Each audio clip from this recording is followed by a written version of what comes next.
I just uploaded a video that I was in Texas, and actually I was in a range called Homestead. I don't know why. I feel so nostalgic because I see. I don't mean to be emotional. I'm no freaking Nancy Pelosi, but I can't help myself. I am just an emotional being. I saw how I was just a clown. I was running around at this range. It's called Homestead. It's really run by a redneck. I'm just more and more kind of getting clear picture of who I am and how I was made. I hate to say it because of a tragic beginning. I guess it goes way back when I say tragic. You know how people are sensitive sometimes, emotional sometimes, and like women go, I mean, I try not to be that way. I try to be tough.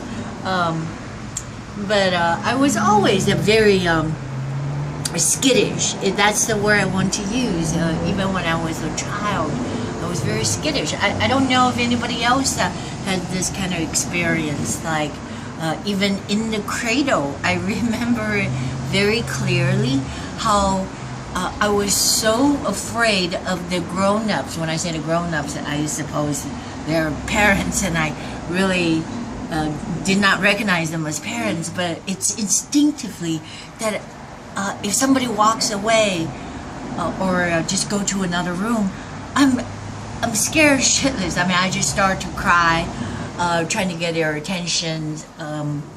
Nobody will believe me, and that's in my infancy, really infancy. Like I remember my father. This is in a little village in China.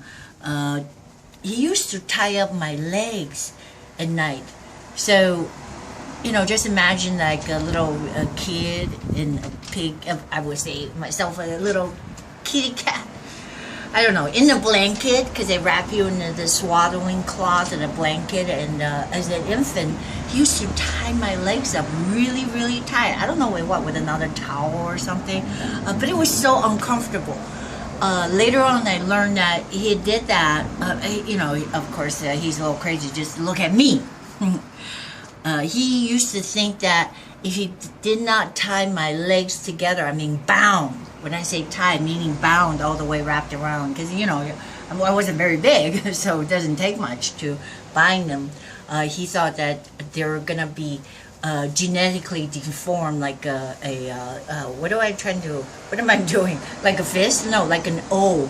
He thought that I was gonna have very ugly. He called them the Jap legs. Well, I didn't know anything. I was just a kid.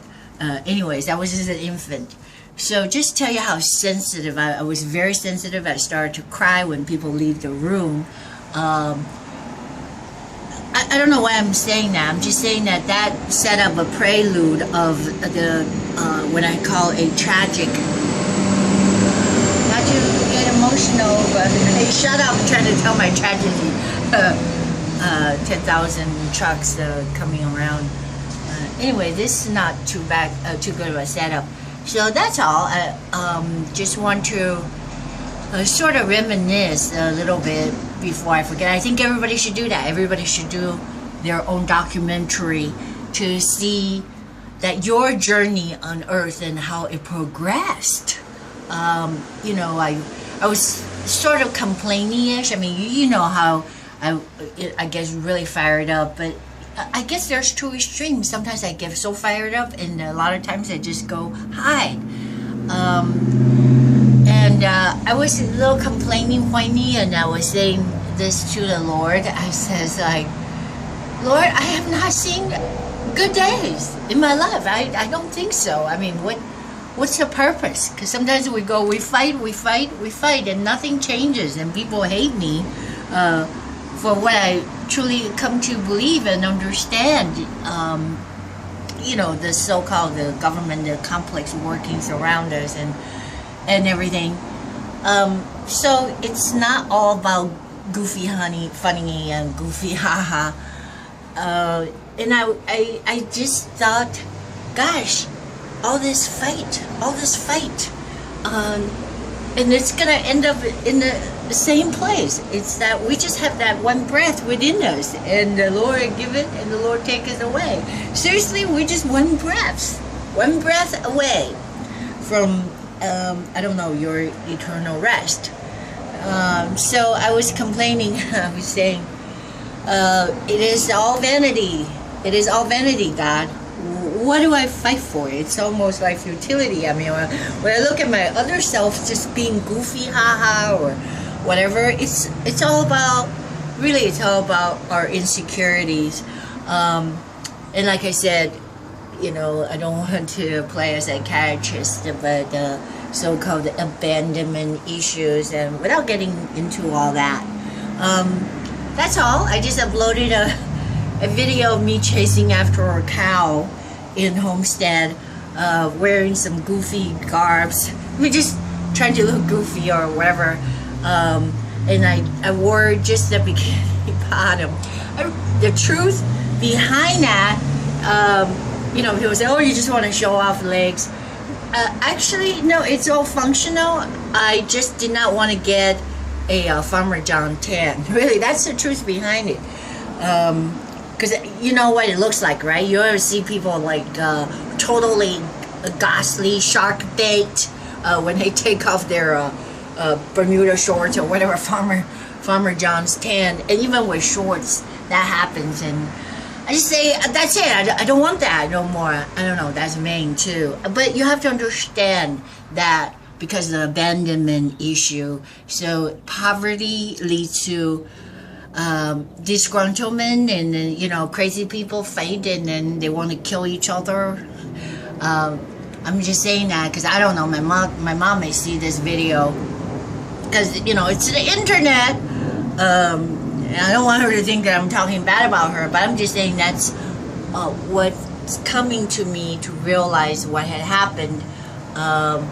When I say abandonment, just woke up at the age of 4 with no mother, and then next thing I knew was an angry father, me crawling on the dirt floor with just angry people, you know what I'm saying? Angry, crying, more tears, because he could not raise me. I didn't know that, but he gave me away in the middle of the night. So that created so-called the night terror.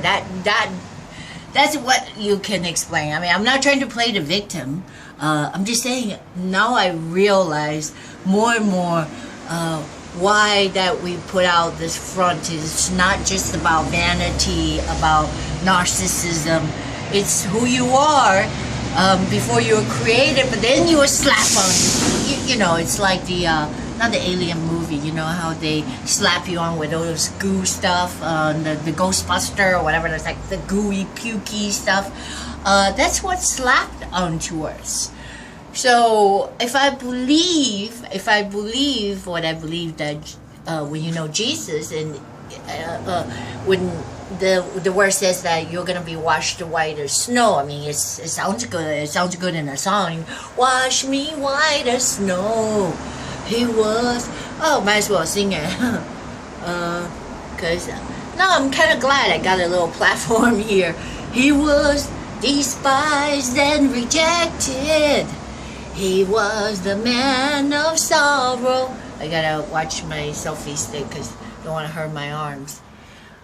He was a man of sorrow, acquainted with grief. He was wounded for my transgressions. He was bruised for my iniquity. Ba-dum-bum-bum-bum-bum. And he rose up on that Sunday morning with all the power in his hands. He's coming back to the Father in glory, and he will soon come again. Oh, everybody singing. Now you know the song. Oh, the blood of Jesus. I'm talking about the blood. No, I talk like a southerner now. the blood of Jesus. Even that sounds like, I love that. Hey, hey, hey, it's my show. I do whatever. Oh, the blood of Jesus, it will never, never lose its power. I like that. I love this song. I don't think I made it up. I think I heard it before like this.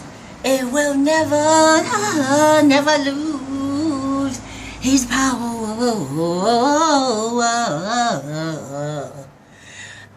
Just a thought of the day, I guess. It's a growing process, and sometimes I don't know why I say these things, but I think it's good to sort of analyze myself, and maybe I'll let you in on it.